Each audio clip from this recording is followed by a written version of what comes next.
আসসালামু আলাইকুম। আপনারা যে গাড়িটি দেখতে পাচ্ছেন, সেই গাড়িটি ঠিকই দাঁড়ানো আছে। তবে চাকার উপরে নয়, ইট বা ব্লক আমরা যেটাই বলি না কেন, ব্লকের উপরে এই গাড়িটি দাঁড় করানো আছে। গাড়িটির একটি চাকাও নেই। গাড়িটি কোনো গ্যারেজের বা কোনো ওয়ার্কশপের সামনে নয়। গাড়িটি হচ্ছে একটি পার্কিংয়ে বা একটি বাড়ির সামনে।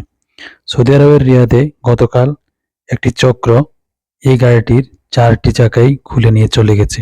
গাড়িটি একটি ব্লক বা কয়েকটি ব্লকের উপরে দাঁড় করিয়ে তারপর তারা গাড়িটিকে রেখে শুধু চাকাগুলো খুলে নিয়ে গেছে।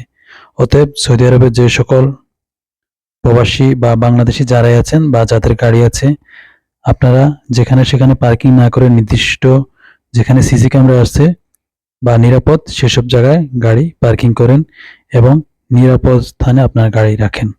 আর যদি আপনার গাড়িতে কোনো মূল্যবান জিনিস থাকে সেটি অবশ্যই আপনার সাথে করে নিয়ে যাবেন।